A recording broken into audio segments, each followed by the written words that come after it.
ओम श्री परमात्मने नमः। ओम श्री परमात्मने नमः। अथ योग दर्शन अथ योग दर्शन शांति पाठः। शांति पाठः।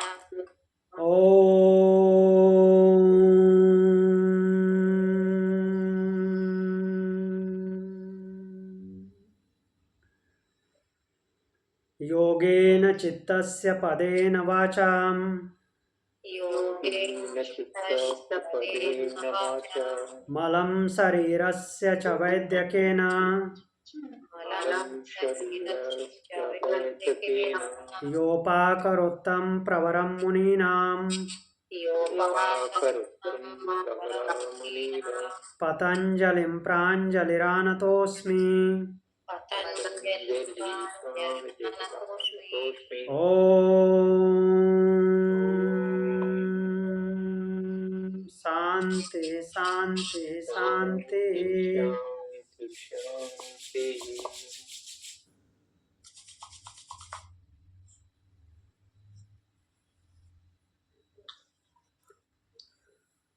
योग दर्शन तृतीय पाद समाधि नाट समाधि विभूति पाद। विभूति पाद में हम सूत्र नंबर 8 तक देखे थे।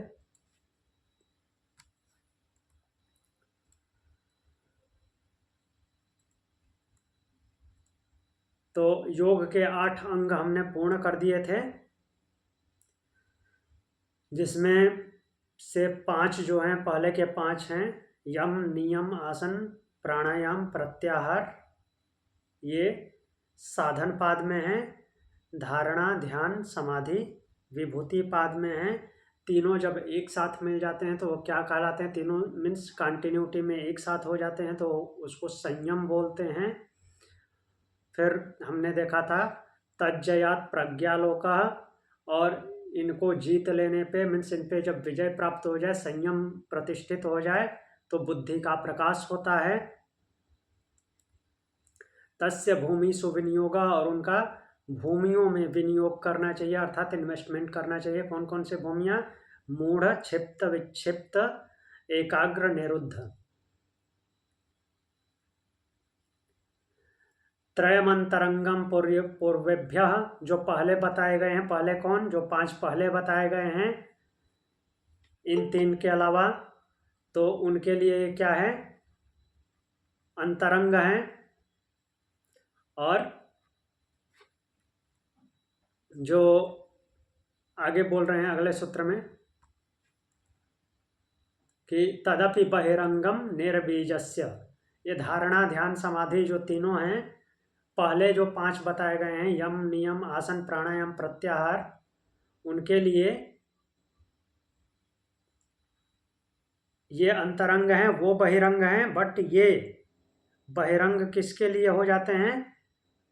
निर्बीज के लिए। तदपि बहिरंगम निर्बीजस्य, फिर भी ये निर्बीज के लिए, निर्बीज समाधि के लिए बहिरंग है। निर्बीज समाधि इनसे भी अंदर है, वो अंतरंग है। अब प्रश्न ये है कि हम ये योग के 8 अंगों का अनुसरण, 8 अंगों का अनुष्ठान किस लिए किए? चलिए बताइए, याद है किस लिए किया 8 अंगों का अनुष्ठान? यम, नियम, आसन, प्राणायाम, प्रत्याहार, धारणा, ध्यान, समाधि, इनका अनुष्ठान किस लिए किए? विवेक ख्याति। हाँ, विवेक ख्याति के लिए। विवेक ख्याति क्यों चाहिए थी? क्योंकि दृष्टा और दृश्य, हाँ, दृष्टा और दृश्य को, दृष्टा और दृश्य मतलब कि दृष्टा आत्मा जो कि परमात्मा से रिलेट करता है उसको, और दृश्य अर्थात प्रकृति। दृश्य बोलते ही प्रकृति मतलब प्रकृति के हर एक फील्ड को अलग अलग समझने की, जो जैसा है वैसा जानने की क्षमता प्राप्त हो जाए, वो विवेक ख्याति से होगी। तो उसके लिए पहले ही महर्षि ने बोला था योग के अंगों का अनुष्ठान करना है। योग के अंगों का अनुष्ठान करते हुए 8 अंगों का की जो हायर स्टेज है, सबसे ऊपर वाली सीढ़ी है, उसको क्या बोलते हैं? समाधि। फिर हमने समाधि के विभाग भी देखे थे। समाधि जो है पहले 2 ग्रुप में डिवाइड है, उसका जो अंतिम नाम दिया गया है सबीज समाधि और निर्बीज समाधि। निर्बीज समाधि तो वो अवस्था है जहाँ पे अब कुछ होता नहीं है, मीन्स मैंपन की भावना भी, होने की भावना भी समाप्त हो जाती है। उससे पहले जो सबीज समाधि है जिसमें बीज है, तो उसी को संप्रज्ञात बोलते हैं। मीन्स जो प्रज्ञा जिसमें फंक्शन होती है, प्रज्ञा का फंक्शन होता है, बुद्धि कार्यरत होती है। और उसके हमने 4 भाग देखे थे, कौन कौन से? वितर्क, विचार, आनंद, अस्मिता, ये 4 भाग देखे थे। इधर मैंने एक चार्ट बनाया हुआ है, इसको एक बार देख लेते हैं। रुकिए मैं शेयर करता हूँ।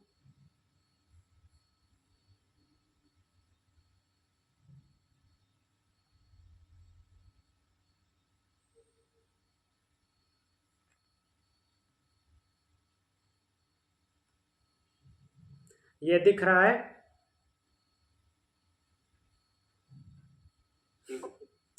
वितर्क, विचार, आनंद, स्मिता, रूपानुगमात संप्रज्ञात, दिख रहा होगा।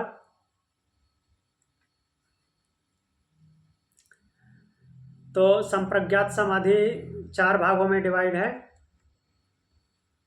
वितर्क जो स्थूल विषय पे काम करती है, और दूसरा है विचार, तीसरा आनंद, चौथा अस्मिता। इसमें से विचार और वितर्क और विचार के फिर दो डिवीजन हुए हैं, 2 भाग हुए हैं, सवितर्क और निर्वितर्क। विचार के भी वितर्क के 2 भाग, सवितर्क, निर्वितर्क, मीन्स जहाँ पे तर्क साथ में है और जहाँ पे तर्क समाप्त हो जाता है, ये स्थूल लेवल पे होता है। सूक्ष्म लेवल पे क्या है? सविचार, निर्विचार, जहाँ पे विचार बनता है और आगे चल के विचार समाप्त हो जाता है।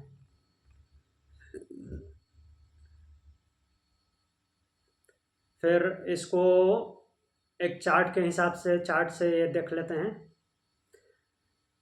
सभी में क्या क्या अवस्थाएं होती है। सभी तर्क का विषय क्या है? स्थूल विचार रहता है, अहम मीन्स मैंपन की भावना बनी हुई है।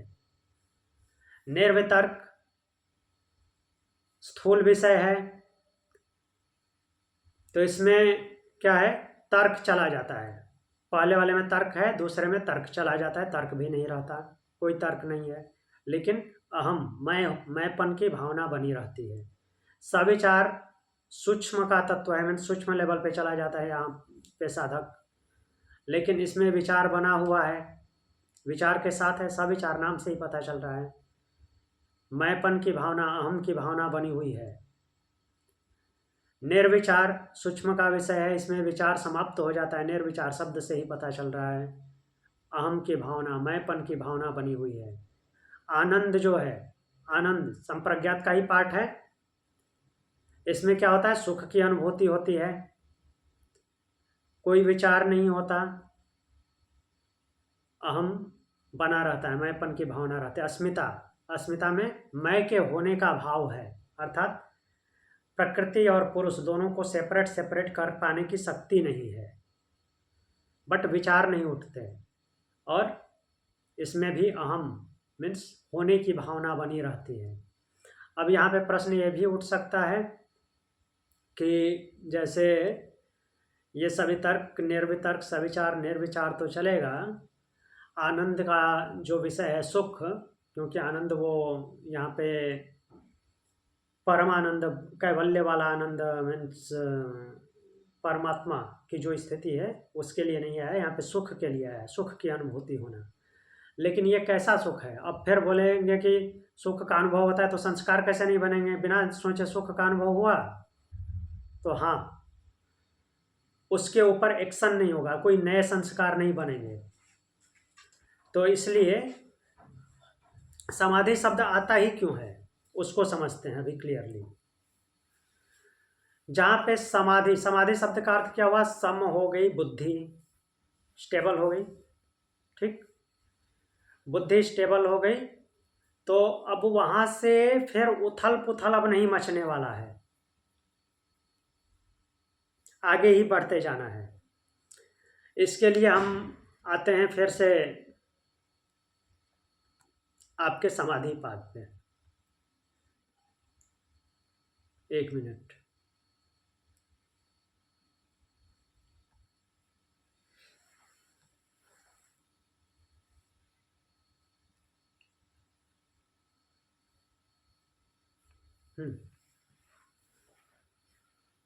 तो इतना तो पता है कि 8 अंगों का अनुष्ठान हमने किया था विवेक ख्याति के लिए। तो विवेक ख्याति 8 अंगों तक पहुंचा, 8 अंगों के अनुष्ठान से हम विवेक ख्याति तक पहुंचते हैं, लेकिन विवेक ख्याति अभी नहीं मिलेगी। उस जो निर्वितर्क है समाधि, जो 8वां अंग है, 8 अंगों में 8वां चरण समाधि है। समाधि के हमने विभाग देखे, उसमें अंतिम स्टेज क्या है? निर्वितर्क समाधि। तो जो विवेक ख्याति है वो कब आती है? हमने कल भी देखा था, फिर से दिखाता हूँ।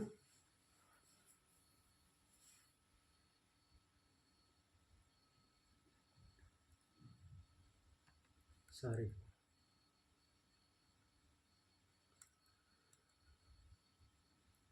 यहाँ तक देखा था ना हमने, निर्विचार, सविचार और निर्विचार।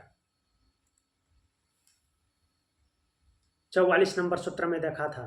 मीन्स विचार शून्य हो जाता है। विचार शून्य हो गया, फिर वहाँ पे भी क्या बना हुआ है? अहम की भावना बनी हुई है, मीन्स होने का भाव बना हुआ है। और सूक्ष्म, ये सूक्ष्मता कहाँ तक जाती है? अलिंग पर्यंत। इतना क्लियर है?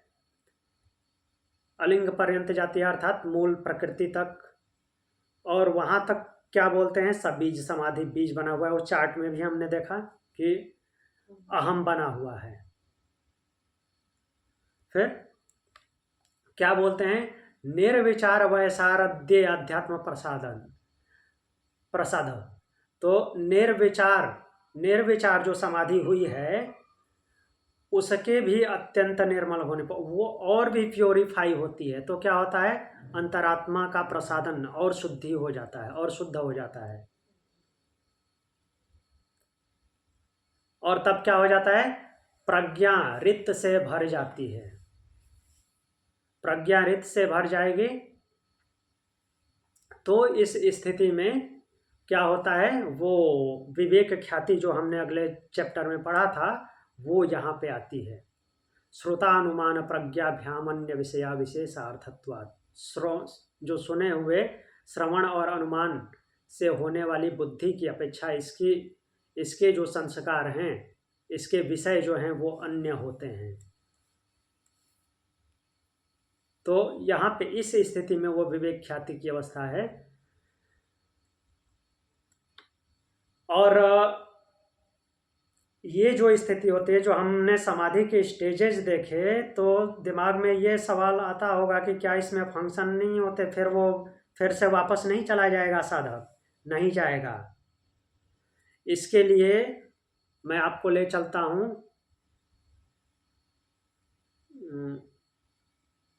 क्योंकि मैंने पढ़ाया है तो उधर से समझा देता हूँ, वेदांत से कौन सी अवस्था है वहाँ पे इसकी।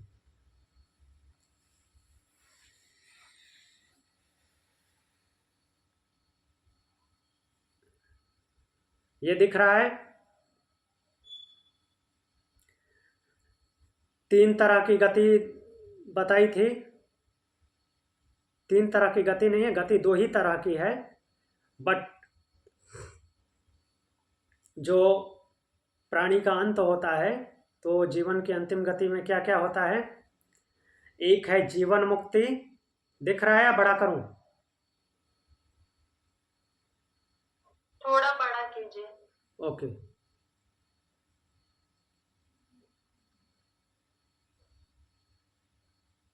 अभी दिख रहा होगा।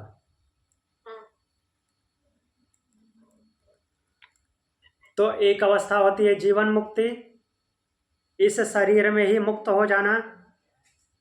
उस जीवात्मा को बाहर नहीं निकलना पड़ता, कहीं आना जाना नहीं पड़ता इस शरीर में, क्योंकि अंदर भी परमात्मा है, बाहर भी परमात्मा है। सूक्ष्माति सूक्ष्म मीन्स अरोड़रियम महतो महीयान, वो है अणु से भी अणु, महत से भी महत। तो अणु से भी अणु है, इसके अंदर भी हर एक सेल में विद्यमान है। तो जो साधक जीवन मुक्त अवस्था में चला गया है, उसको इस मरते टाइम उसके प्राण बाहर नहीं निकलेंगे, कोई बाहर नहीं निकलने वाला, उधर ही वो परमात्मा में विलीन हो जाएगा। प्रकृति के तत्व प्रकृति में विलीन हो जाते हैं। ठीक, तो इसका तो हमारा समाधि से कोई लेना देना नहीं है। ठीक, इस अवस्था का, जीवन मुक्त अवस्था का समाधि से लेना देना नहीं है। समाधि से किसका लेना देना है? ये जो दूसरी अवस्था है पर ब्रह्म गति, ये क्या है? क्रम मुक्ति। समाधि में क्रम से ही मुक्ति मिल रही है ना।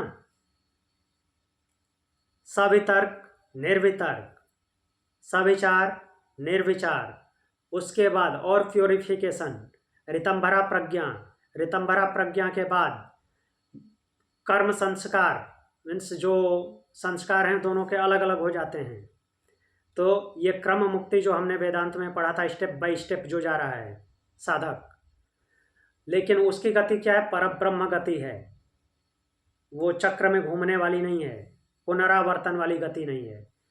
सेम वही प्रोसेस है यहाँ पे समाधि की, सवितर्क निर्वितर्क, सविचार निर्विचार, और उसके बाद जो है रित से भर जाएगी बुद्धि, और संस्कार अलग अलग हो जाते हैं वहाँ पे। और फिर जब होने का भी भाव समाप्त हो जाता है, तो फिर वो कैसा हो जाता है? ये पहली वाली अवस्था हो जाती है, जीवन मुक्त अवस्था। ये दूसरी जो क्रम मुक्ति है, उसमें भी लास्ट में इसी अवस्था में पहुंचेगा। जो उसका आखिरी जन्म होगा, वो जीवन मुक्ति अवस्था में जाएगा। तो जीवन मुक्ति अवस्था में जाएगा तो फिर वहाँ पे वो अपने आप वहीं पे मुक्त हो जाएगा। बट ये दूसरी अवस्था फिर क्यों रखी गई है? क्योंकि क्रम से गति दिखाया है, जो वापस नहीं लौटता। समाधि पे विशेष फोकस मैं इसीलिए बोल रहा हूँ कि जहाँ पे समाधि शब्द आ गया, उसका रास्ता वन वे है, वो वापस नहीं लौटेगा, सभी तर्क से भी वापस नहीं लौटेगा। वही क्रम मुक्ति। अब धीरे धीरे वो स्टेप चढ़ रहा है, उससे नीचे है जहाँ पे समाधि जहाँ पे समाधि है ही नहीं। जहाँ से समाधि स्टार्ट हो गई, वो पीछे मुड़ के नहीं आएगा।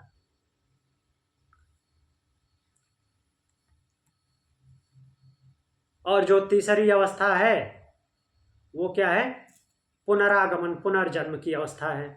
बार बार जन्मना, बार बार मरना, जो कि ऋतंभरा प्रज्ञा के बाद वाला सूत्र आया था कि दूसरों की, अन्य की जो कर्म होते हैं वो उससे अलग होते हैं।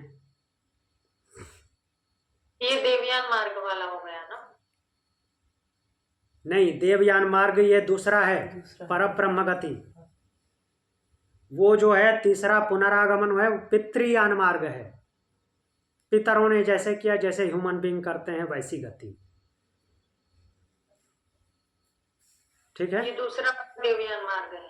हाँ, दूसरा जो परब्रह्म गति है, स्टेप वाइज जो चढ़ रहा है, जो समाधि, सवितर्क निर्वितर्क, सविचार निर्विचार, ये जो गति हो रही है, ये जो है देवयान मार्ग है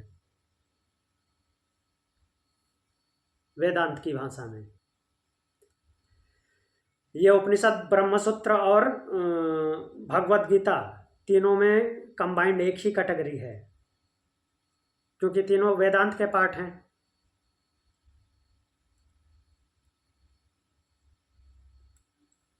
तो यहाँ से क्लियर हो गया समाधिपाद, उसकी गति ऐसी क्यों है?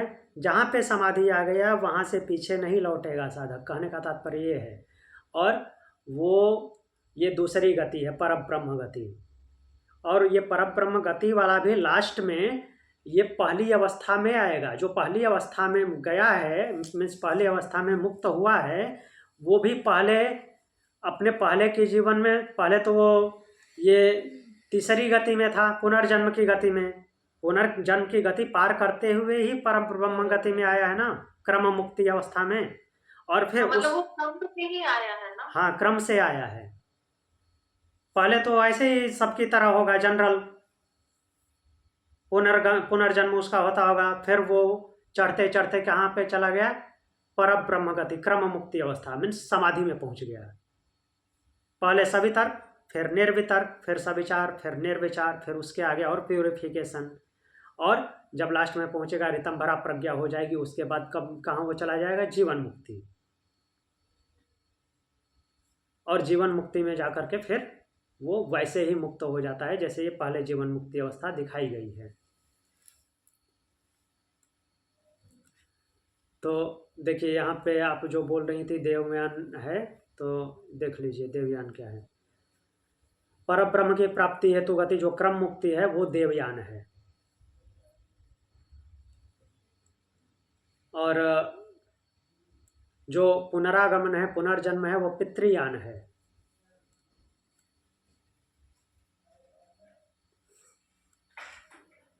इधर जो चार्ट दिया है इससे देख लेते हैं। देखिए जीवन मुक्ति अवस्था, जीवन मुक्ति, क्रम मुक्ति, पुनरागमन अवस्था क्या है, इसी शरीर में मुक्त हो जाना। सेकंड क्या है, ब्रह्मलोक होते हुए क्रम से मुक्ति। पुनरागमन क्या है, मीन्स चंद्रलोक होते हुए पितृयान मार्ग से फिर से वापस आना। रीजन क्या है वो भी देख लेते हैं।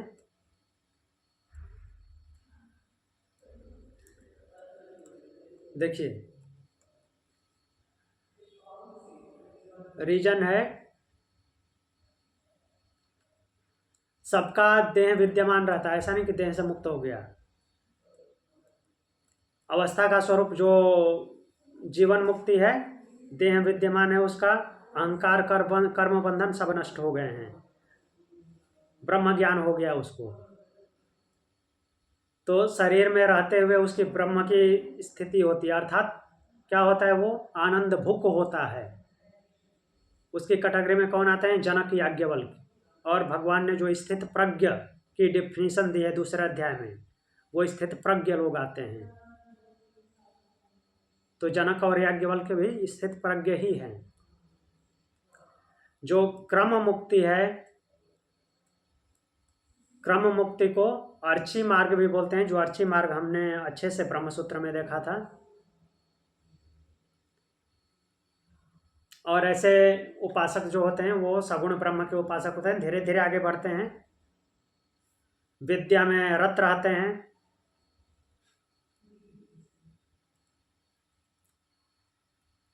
और जो तीसरी स्थिति है पुनर्जन्म की स्थिति, तो उसकी गति क्या होती है, कृष्ण पक्ष की गति, दक्षिणायन की गति होती है। जो देवयान है वो शुक्ल पक्ष की गति है। और ऐसे लोग क्या होते हैं, सकाम कर्मी होते हैं। जो क्रम गति वाला है अर्थात ब्रह्म के मार्ग पे अग्रसर है, वो क्या है, निष्काम कर्मी है। इनमें क्या होती है, जो पुनरागमन होना है जिनका, वो अविद्या में स्थित होते हैं, अविद्या में रहते हैं, कर्म के फल की इच्छा करते हैं। जो देवयान मार्गी है, मीन्स जो क्रम गति वाला है, ब्रह्म को प्राप्त करने में अग्रसर है, जो समाधि में पहुंच गया है, वो क्या होता है, सकाम कर्मी नहीं है, वो निष्काम कर्मी होता है। उसको स्वर्ग की इच्छा नहीं होती, और ये स्वर्ग के फल भोगने वाले हो, स्वर्ग की इच्छा होती है। जैसे कि दूसरे चैप्टर में भगवान ने बताया है, जो पुष्पित बातें बोला करते हैं, जिनको स्वर्ग से बढ़कर और कुछ दिखता ही नहीं। और ये क्या होता है, कर्मफल को चाहने वाले होते हैं। देवयान मार्गी कर्मफल नहीं चाहता, उसको कर्मफल की इच्छा नहीं होती। पुण्य पाप का संग्रह करने वाले जीव होते हैं, वहाँ पे पुण्य पाप से मुक्त होता है वो, मीन्स नए संस्कार नहीं बनाता।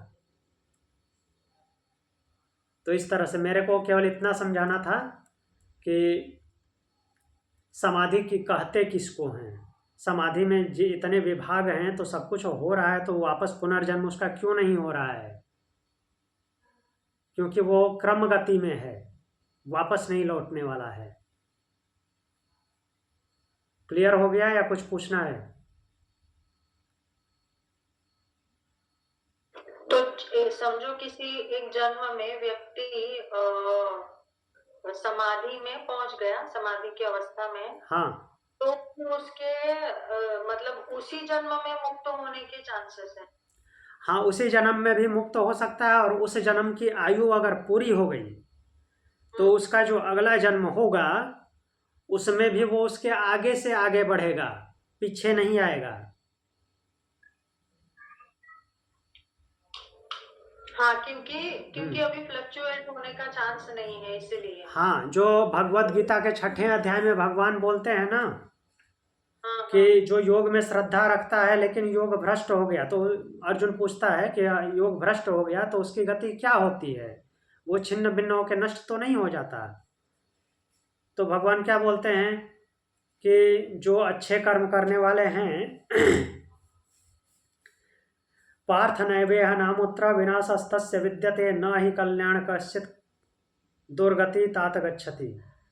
तो कल्याणकारी कर्म करने वालों की कभी दुर्गति नहीं होती, उनका विनाश नहीं होता। या तो वो श्रीमानों के घर जन्म लेता है, पुण्य कर्म करने वाले लोगों के बीच में सॉरी जन्म लेता है, या फिर योगियों के बीच में होता है, और जहाँ से उसकी यात्रा समाप्त हुई थी वहाँ से आगे की यात्रा आरंभ करता है। क्या बोलते हैं, तत्रतम बुद्धि योगम, उसका वहाँ पे बुद्धि का योग हो जाता है। पीछे जो बुद्धि छोड़ के आया था वो बुद्धि कंटिन्यू आ जाती है, कंटिन्यूटी में हो जाती है।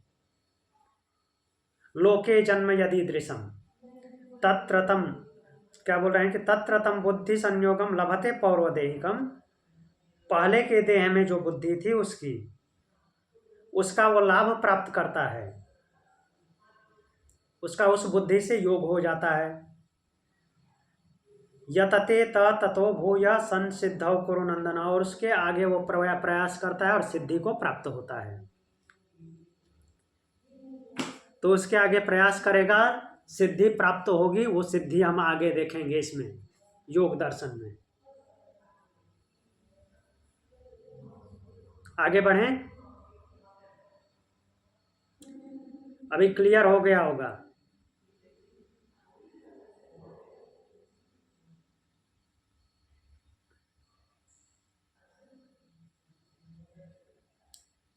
तो एक बार फिर आ जाते हैं यहाँ पे।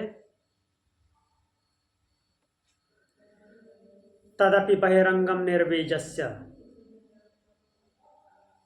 और वे भी निर्बीज समाधि के कंपैरिजन में बहिरंग हैं। कौन, धारणा ध्यान समाधि। अब आगे बढ़ते हैं। 9th नंबर सूत्र जो है ये बोलता है योग दर्शन का, व्युत्थान निरोध संस्कारयोरभिभव प्रादुर्भावो निरोध क्षण चित्तान्वयो निरोध परिणामः। व्युत्थान निरोध संस्कारयो अभिभव प्रादुर्भावो, व्युत्थान अवस्था के संस्कार का दब जाना और निरोध अवस्था के संस्कार का प्रकट हो जाना। ये जो है निरोध काल में चित्त का निरोध संस्कारानुगत होना, निरोध के संस्कार के अनुगत होना निरोध परिणाम है। बातें थोड़ी घूम घूम के लग रही होंगी लेकिन सीधा है। देखिए, व्युत्थान अवस्था का संस्कार जो है उनका दबना, हम कहाँ पहुँच गए हैं, समाधि पे। बुद्धि सम हो गई है तो क्या करेगी, बैलेंस में रखने की कोशिश करेगी, ऐसा ही है ना।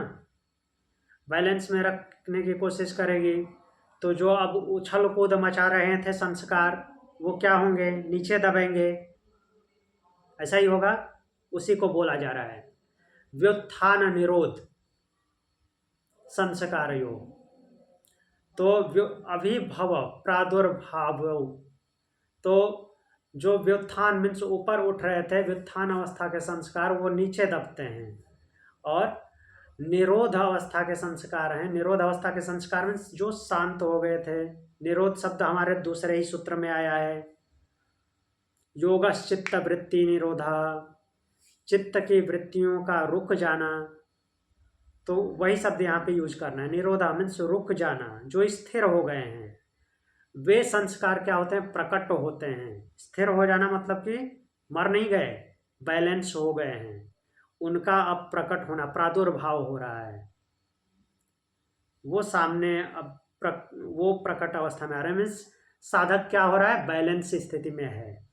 जो उछल कूद मचा रहे थे वो शांत हो गए थे, और जो शांत कहीं सोए हुए से थे उसी अवस्था में अब वो प्रकट अवस्था में आ गए हैं उसके पास। अब वो शांत, पूरी तरह से शांत होकर के जी रहा है।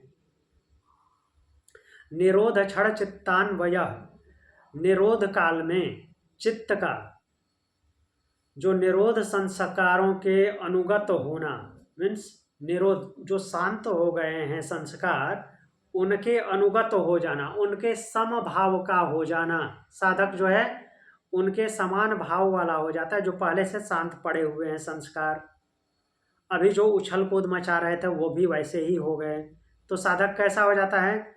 शांत।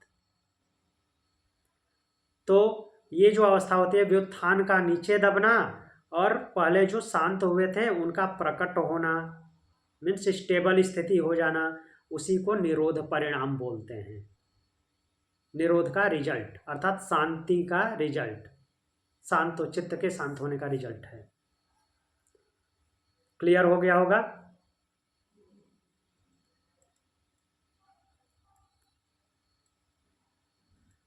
फिर आगे बोलते हैं, इसको याद रखिएगा, शब्द याद रखिएगा, निरोध। बताऊंगा आगे क्या क्या हो रहा है। तस्य प्रशांत वाहिता संस्कारात्, प्रशांत वाहिता, तस्य, तस्य मीन्स उसका, किसका? व्युत्थान पर, व्युत्थान अवस्था का शांत होना, निरोध अवस्था का प्रकट होना, बैलेंस की स्थिति आना, उसका क्या होगा? प्रस्थान वाहिता, प्रशांत नाट प्रस्थान, प्रशांत वाहिता, बिल्कुल शांत होकर के कंटिन्यूटी में जब फ्लो होने लगे। कैसे? संस्कारों के बल से। किस प्रकार के संस्कारों के बल से? जो निरोध परिणाम है, निरोध अवस्था के परिणाम, पहले से शांत पड़े हुए हैं, उन संस्कारों के बल से उसका, किसका? जो व्युत्थान अवस्था से शांत हो रहे हैं और निरोध अवस्था में प्रकट हो रहे हैं, निरोध अवस्था का प्रकट होना, इन दोनों में जो बैलेंस स्थिति बन रही है, उन संस्कारों के जो पहले से निरोध अवस्था में थे उनके बल से क्या हो जाता है? प्रशांत वाहिता हो जाती है, अर्थात एकदम से शांत होकर के साधक एक फ्लो में जीवन उसका चलने लगता है, वो बहने लगता है। क्लियर है? मीन्स कोई उछल कूद नहीं होती अब दिमाग में। तो अब अगला सूत्र जो बोलते हैं उसमें क्या बोल रहे हैं? सर्वार्थतैकाग्रतयो क्षयोदयो चित्तस्य समाधि परिणामः, सर्वार्थतैकाग्रतयो क्षयोदयो। सर्वार्थ, सब प्रकार के अर्थ, सर्वार्थ तय काग्रतयो क्षयोदयो। तो सब प्रकार के अर्थों में जो वृत्ति उत्पन्न हो रहे, मीन्स जितने भी पूरी तरह से प्रकृति में सब सारी इंद्रियां फैली हुई हैं, उनका क्या हो रहा है? क्षय होना, वृत्तियों का क्षय हो रहा है। और फिर क्या हो रहा है? एकाग्रता उदयो, एकाग्रता का उदय हो रहा है। जो पीछे हुआ है वैसा इसमें भी हो रहा है। सर्वार्थ मीन्स सब प्रकार से अर्थ ग्रहण करने में, सब कुछ कलेक्ट करने में जो लगे हुए थे उनका क्या हो रहा है? क्षय हो रहा है। और एकाग्रता, एकाग्रता जो बनी हुई थी पहले से सो गई थी, उसका उदय हो रहा है। सब कुछ एकाग्रता अवस्था में बिल्कुल बैलेंस स्टेज में आ रहा है। तो एकाग्रता की अवस्था का उदय हो जाना क्या होता है? चित्तस्य समाधि परिणाम, यही चित्त का समाधि परिणाम है। सभी अर्थों में मीन्स प्रकृति में पूरी तरह से फैली हुई थी इंद्रियां, उन वृत्तियों का क्षय हो रहा है और एकाग्र, जो पहले से एकाग्रता में था साधक, जितनी वृत्तियां एकाग्र हुई थी, शांत हुई थी, उनका क्या हो रहा है, उदय हो रहा है।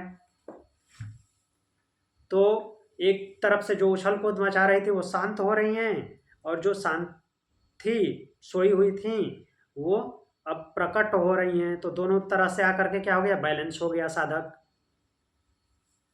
तो ये जो एकाग्रता की अवस्था हो गई है, सर्वार्थ एकाग्रतयो क्षयोदयो, सभी अर्थों में जो वृत्तियां काम कर रही थी उनका क्षय हो गया और एकाग्रता का उदय हो गया। चित्तस्य समाधि परिणाम, यही चित्त के समाधि का परिणाम है। चित्त की जो बुद्धि है, मीन्स चित्त में जो बुद्धि है उसका समावस्था में आ जाना ही उसका रिजल्ट है। पहला शब्द क्या था, निरोध परिणाम। दूसरा क्या था, समाधि परिणाम। इस सूत्र में देखते जाइएगा। 9वें सूत्र में आया था निरोध परिणाम।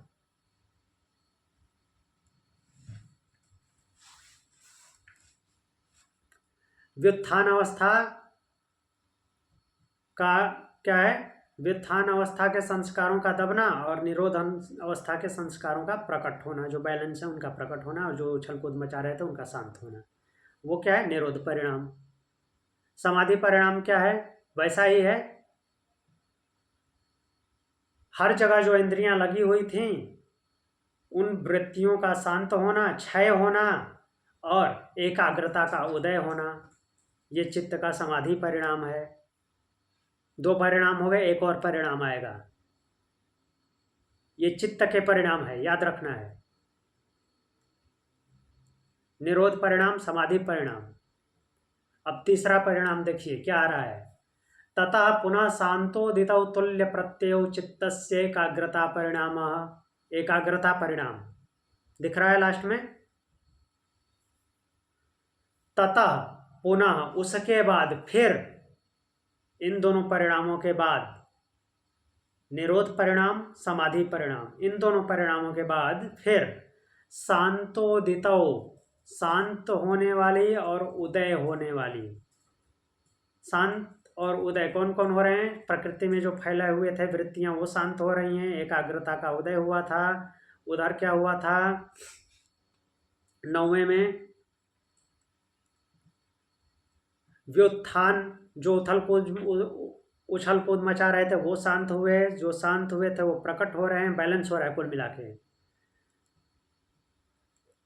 तो उसके आगे क्या बोल रहे हैं, शांत उदितो तुल्य प्रत्ययो, शांत होने वाले और उदित होने वाली तुल्य प्रत्यय, दोनों ही वृत्तियां जब एक सी हो जाती हैं, बैलेंस अवस्था में हो जाती हैं, तब वो क्या होता है, चित्तस्य एकाग्रता परिणाम। ये चित्त का एकाग्रता परिणाम है, एक पे अब टिक जाता है। तीनों की बैलेंसिंग स्टेज लगभग सेम है, कोई ज़्यादा डिफरेंस नहीं है। शब्दों का और क्रियाकलापों का थोड़ा अंतर है। कुल मिला के कहाँ पे लेके आ गए, एकाग्रता पे। तो अब इसके आगे बढ़ते हैं। चित्त के 3 परिणाम तो देख लिए, निरोध परिणाम, समाधि परिणाम, एकाग्रता परिणाम। तो अब आगे भूत बोल रहे हैं कि हमारा क्या होगा। क्यों, क्योंकि चित्त तो सूक्ष्म अवस्था है ना, सूक्ष्म का परिणाम हमने देखा, स्थूल का भी तो परिणाम होगा। तो बोलते हैं एतेन भूतेन्द्रियेषु धर्म लक्षणावस्था परिणामा व्याख्याता। एतेन, जो ऊपर बताए गए हैं, उनसे, भूतेन्द्रियेषु, भूत और इंद्रिय, पंच महाभूत, पृथ्वी वायु जल अग्नि आकाश और इंद्रिय, पंच ज्ञानेंद्रिय आँख नाक कान मुख, आँख कान नाक जीभ त्वचा और हाथ पैर उपस्थ गुदा मुख, कर्मेंद्रियां और एक मन अर्थात एकादश इंद्रिय और पंच महाभूत, इनमें होने वाले धर्म लक्षण अवस्था परिणामा, धर्म परिणाम, लक्षण परिणाम और अवस्था परिणाम, ये 3 परिणाम हैं। किसके? भूत और इंद्रियों के। चित्त के परिणाम किस टाइप के परिणाम हैं? सूक्ष्म परिणाम। भूत और इंद्रियों के परिणाम कैसे हैं? स्थूल परिणाम।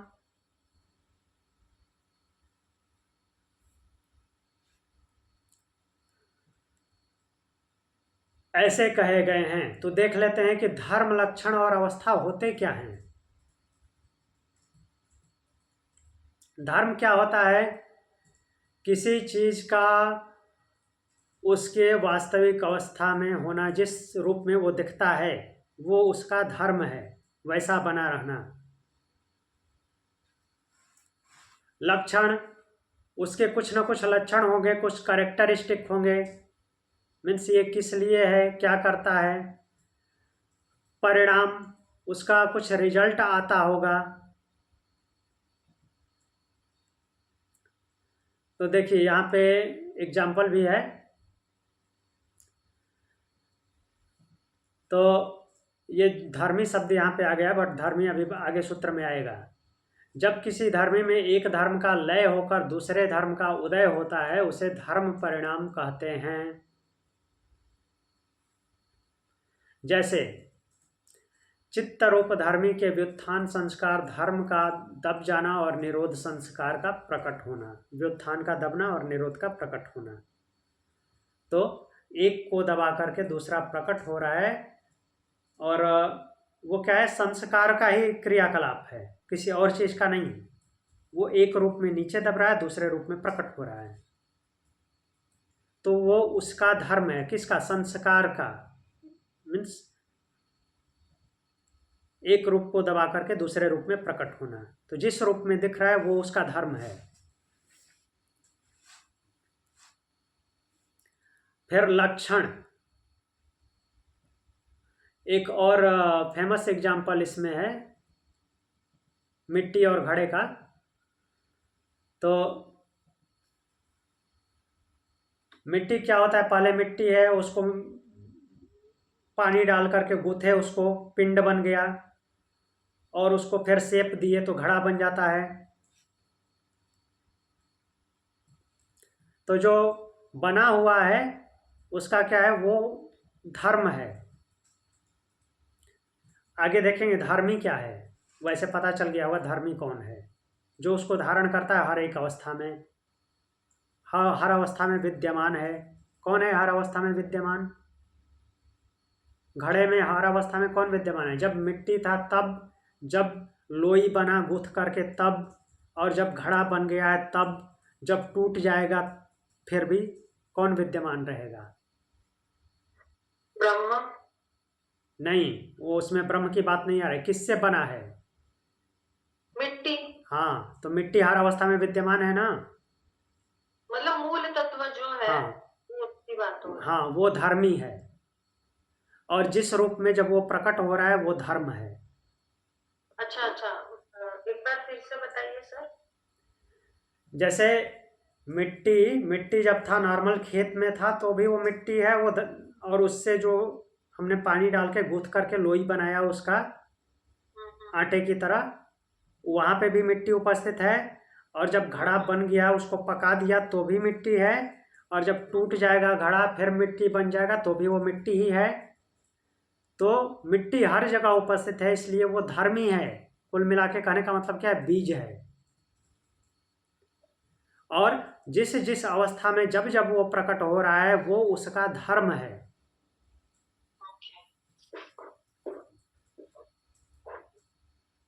तो वो धर्म परिणाम है। अवस्था परिणाम क्या है?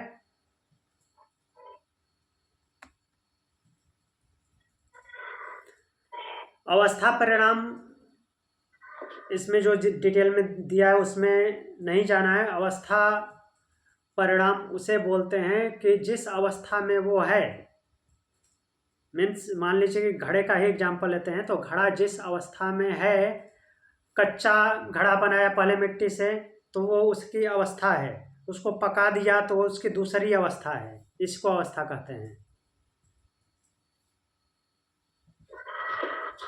मीन्स एक स्थिति से दूसरे स्थिति में जाना, उसकी अवस्था होती है। और लक्षण परिणाम क्या है, उसका वो प्रकट होना उस अवस्था में।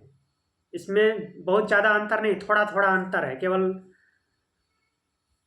ये भी बोल सकते हैं कि अवस्था और लक्षण में शब्दों का अंतर है।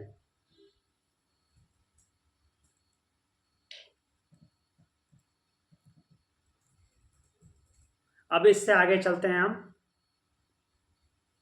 देखिए धर्मी आ रहा है आगे, जिसको हमने अभी घड़े के माध्यम से देख लिया। 14वां सूत्र बोलते हैं, शांतोदिता व्यपदेश्य धर्मानुपाति धर्मी। शांत उदित अव्यपदेश्य धर्मानुपाति धर्मी। 3 अवस्थाओं की बात की जा रही है। शांत, उदित, अव्यपदेश्य। शांत कौन है? जो शांत हो गया, अर्थात जो समाप्त हो गया, बीत गया, चला गया है, भूतकाल, पास्ट। उदित, जो अभी चल रहा है, उदय है, उदय हो रहा है, वर्तमान काल। अव्यपदेश्य, जो अभी जानने में नहीं आ रहा है, कौन? भविष्य। तो इन तीनों कालों में, अतीत, वर्तमान और आने वाले काल अर्थात भविष्य में, जो अनुगत व्याप्त रहता है हर समय में, अर्थात जो समाप्त हो गया है, चला गया है, जो वर्तमान में है और जो अभी आने वाला है, अर्थात जो, इसको घड़े से ले लीजिए कि घड़ा जो है पहले क्या था, उसका वो अतीत हो गया। मीन्स मिट्टी था, घड़ा के रूप में दिखता भी नहीं था। वर्तमान में क्या है? घड़ा। और आने वाले समय में क्या होगा? कुछ और उसमें सामान हो गया, फिर वो टूट जाएगा। तो इन तीनों स्थितियों में जो बना रहता है उसके साथ, वो क्या है? धर्मी है। घड़ा बनने से पहले वो जिस अवस्था में था, घड़ा बनने में जिस अवस्था में घड़ा रूप में है, और घड़ा अगर आगे टूट जाएगा तब जो उसके साथ हमेशा बना रहता है वो उसका धर्मी है। कौन बना रहता है? मिट्टी। तो मिट्टी धर्मी हुआ, घड़ा धर्म हुआ।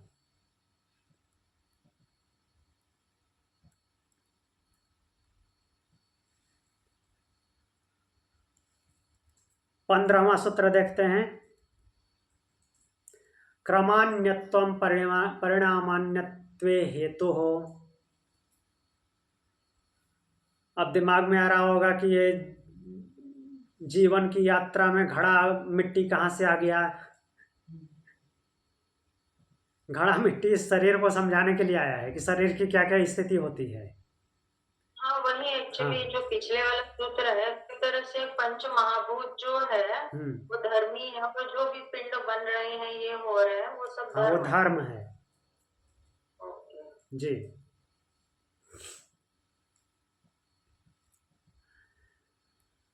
फिर बोल रहे हैं, क्रमान्यत्वं परिणामान्यत्वे हेतु।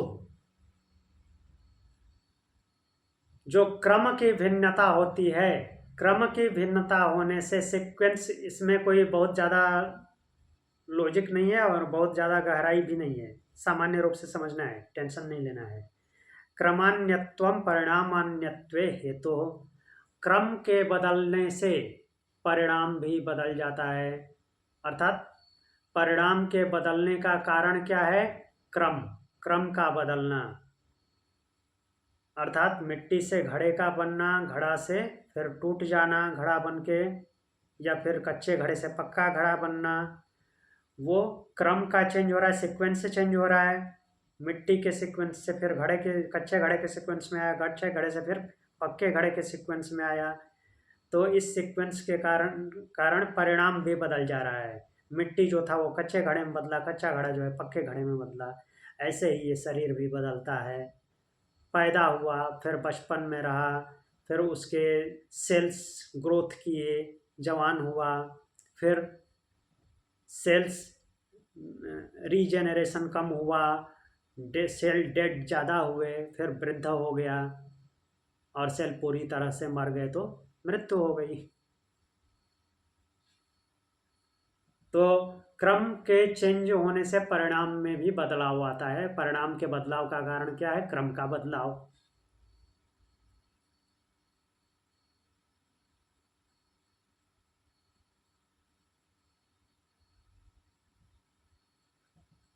अब अगला सूत्र देख लेते हैं, एक सूत्र ये लास्ट। परिणाम त्रय संयमाद परिणाम त्रय संयमाद अतीतानागत ज्ञानम।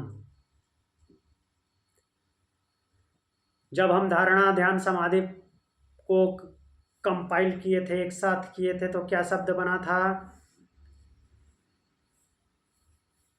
तीनों जब एक साथ हो रहे थे तो संयम। संयम। त्रयम में ऐसा कुछ तो था। हाँ, संयम, वही संयम शब्द आया है अभी। परिणाम त्रय संयमाद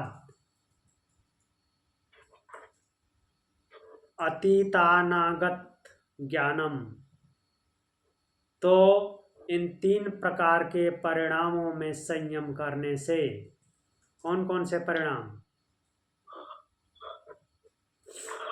जो चित्त के परिणाम हैं, और ये जो अभी परिणाम देखे थे किसके? भूत और इंद्रियों के। भूत के और चित्त के। देख लीजिए, धर्म लक्षण अवस्था परिणाम। और क्या था चित्त के परिणाम? निरोध समाधि और एकाग्रता। निरोध समाधि एकाग्रता, धर्म लक्षण अवस्था। तो इन तीनों में संयम करने से क्या होता है? 6 नहीं मानना है इनको, 6 नहीं करना है। एक जो है सूक्ष्म का परिणाम है, सूक्ष्म में भी सेम लेवल पे हो रहा है, घटित हो रहा है, स्थूल में भी सेम सीक्वेंस में घटित हो रहा है। तो इन तीनों में संयम करने से क्या होता है? बोलते हैं कि अतीत अनागत ज्ञानम। अतीत अर्थात जो बीत गया है और जो आने वाला है। वर्तमान तो चल ही रहा है, उसका क्या, उसका तो ज्ञान सामने सामने प्रत्यक्ष है, प्रत्यक्ष प्रमाण है वो। लेकिन बोल रहे हैं कि इन तीनों में संयम करने से, इन तीनों परिणामों में संयम करने से, अर्थात क्या? धारणा ध्यान समाधि ये अवस्था आ जाए तीनों परिणामों में, तो क्या होता है? अतीत और अनागत का ज्ञान हो जाता है। पीछे क्या हुआ था वो ज्ञान, और आगे क्या होने वाला है वो ज्ञान हो जाता है, उसकी अनुभूति हो जाती है जब परिणाम में संयम होता है। तो सर, ये जो अभी आपने बताया, जो परिणाम है, चित्त के परिणाम है और एक भूतों के परिणाम। हाँ, भूतेंद्रिय परिणाम। हाँ, उन दोनों को संयमित करने से फिर वो आपने धारणा ध्यान समाधि बोला, तो ये दोनों संयमित हो जाने से धारणा ध्यान समाधि हो जाती। हाँ, धारणा ध्यान समाधि। धारणा ध्यान समाधि मतलब कि एक्चुअली समाधि बोल दीजिए या फिर संयम बोल दीजिए। धारणा ध्यान समाधि ये कंटिन्यूटी में तो होंगे ही, उसके लिए आप संयम शब्द ले लीजिए। मीन्स संयम आपका हो जाएगा। अब हर चीज में अलग अलग जगह पे अलग अलग संयम करना है। किस में संयम हो जाएगा? धर्म लक्षण अवस्था परिणाम में। धर्म क्या है, कैसा दिख रहा है, उसका लक्षण क्या है और उसकी अवस्था कैसी है वर्तमान में, इस पे संयम हो जाएगा तो उसकी प्रॉपर्टी का पता चलेगा। उसकी प्रॉपर्टी का पता चलेगा तो ये भी पता चलेगा कि ये कैसा रहा होगा पहले और आगे क्या होगा, इसका भी अनुभव हो जाएगा। वही बोल रहे हैं, अतीत और अनागत, जो बीत गया है और जो आने वाला है उसका ज्ञान हो जाता है। ठीक है, थोड़ा हाँ गूढ़ रहस्य छुपा हुआ है इसमें, क्योंकि हाँ ये बहुत है मतलब ऐसे। तो ये साधक के लेवल की बात है ना, वो समाधि, जो समाधि पे पहुंच गया है उसको ये सब फील होता है। हमारे लिए तो बहुत डिफिकल्ट होगा ही, बट जितना समझने में आता है उतना समझेंगे। ठीक है, तो आज के लिए इतना ही। एक बार आंख बंद कीजिए, फिर से रिवीजन करा देता हूं क्या क्या पढ़ा हमने।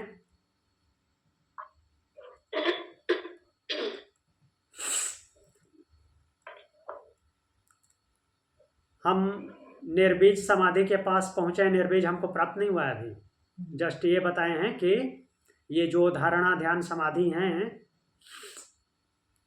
ये क्या है, निर्बीज की तुलना में अंतरंग है, नट अंतरंग, बहिरंग। निर्बीज जो है उनसे भी अंदर है। उसके आगे हमने देखा कि व्युत्थान निरोध संस्कार योग रभिभाव प्रादुर्भाव निरोध क्षण चित्तान्वयो निरोध परिणाम।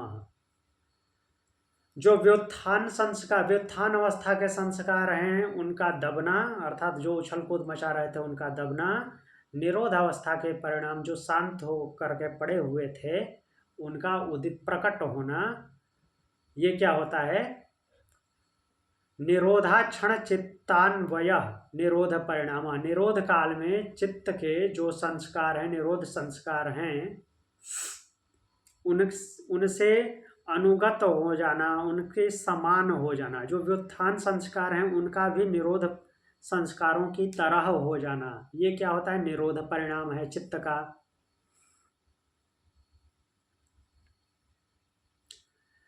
तस्य प्रशांत वाहिता संस्कार, तो ऐसा जब हो जाता है तो संस्कारों की क्या हो जाती है, प्रशांत वाहिता, एकदम शांत जल की तरह फ्लो करता है साधक, कोई उथल पुथल नहीं मचती चित्त में। फिर क्या होता है, सर्वार्थ एकाग्रतयो क्षयोदयो चित्तस्य समाधि परिणाम। सब प्रकार के विषयों के चिंतन में जो चिंतन से जो वृत्तियां इधर उधर लगी हुई थीं उनको क्या क्या होना, क्षय हो जाना। जब उनका क्षय हो जाता है और एकाग्रता का उदय होता है तो वो चित्त का क्या कहलाता है, समाधि परिणाम है। हर तरफ से इंद्रियां जो हैं वापस आ जाती हैं, एकाग्रता की वृद्धि हो जाती है, वो चित्त का समाधि परिणाम है। फिर आगे बोलते हैं कि तथा पुनः शांतोदित तुल्य प्रत्ययो चित्त एकाग्रता परिणाम। निरोध परिणाम पहले था, फिर समाधि परिणाम हुआ, ये एकाग्रता परिणाम। और उसके बाद फिर जब शांत उदितौ तुल्य प्रत्ययो, शांत होने वाली और उदय होने वाली दोनों ही वृत्तियां जब क्या हो जाती हैं, तुल्य, इक्वल हो जाती हैं, बैलेंस हो जाती हैं, तो चित्त का एकाग्रता परिणाम है। ये चित्त के परिणाम हो गया। भूत और इंद्रियों के परिणाम देखते हैं। एतेन भूतेन्द्रियेषु धर्म लक्षण अवस्था परिणाम व्याख्याता। एतेन मीन्स जो ऊपर बताए गए हैं चित्त के परिणाम, उसी से क्या होते हैं, भूतेन्द्रिय, भूत पंच महाभूत और एकादश इंद्रिय, पंच कर्मेंद्रिय, पंच ज्ञानेन्द्रिय और एक मन, इनमें होने वाले धर्म लक्षण अवस्था परिणाम व्याख्याता। धर्म परिणाम, लक्षण परिणाम और अवस्था परिणाम बताए गए हैं। धर्म मीन्स जिस रूप में जो कुछ प्रकट होता है वो उसका कुछ लक्षण होगा और उसकी अवस्थाएं भी होती हैं, स्टेजेस।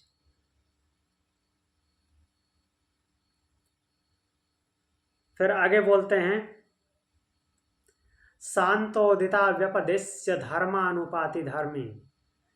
शांत उदित अव्यपदेश्य, जो शांत हो गया है अर्थात अतीत काल, उदित वर्तमान काल, अव्यपदेश्य जो जानने में नहीं आता भविष्य काल, इन तीनों में जो बना रहता है वो क्या है? धर्म का धर्मी है। जैसे हमने घड़े का मिट्टी से देखा कि मिट्टी हमेशा बना रहता है, जो हमेशा बना रहता है वो धर्मी है। उसी प्रकार से ये शरीर में, प्रकृति में जो सूक्ष्म है वो हमेशा बना रहेगा।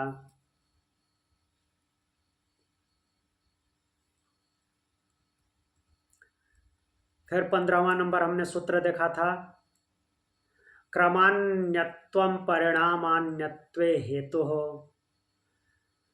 क्रम में भिन्नता से, सीक्वेंस में सब कुछ चल रहा है तो वो क्या कारण बनता है? परिणाम का कारण बनता है। मीन्स परिणाम में जो भिन्नता आ रही है उसका कारण क्या है? क्रम में परिवर्तन, सीक्वेंस में वो डिफरेंशिएट होना।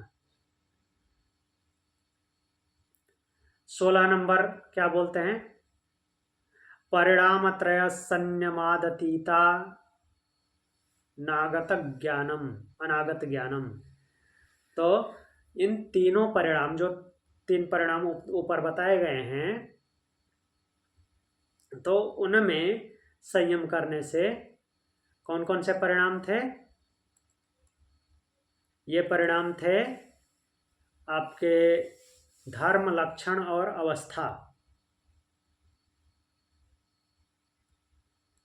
तो धर्म, लक्षण, अवस्था, इन तीनों में जब संयम हो जाता है अर्थात समाधि लग जाती है, तो समाधि लगने से उसका पीछे क्या रहा होगा वो पता चल जाता है। वर्तमान की स्थिति पता ही है तो आगे क्या होगा वो उसका भी अनुमान हो जाता है। बट उसके लिए संयम जरूरी है, अर्थात धारणा, ध्यान, समाधि। तो आज हमने इतना ही देखा।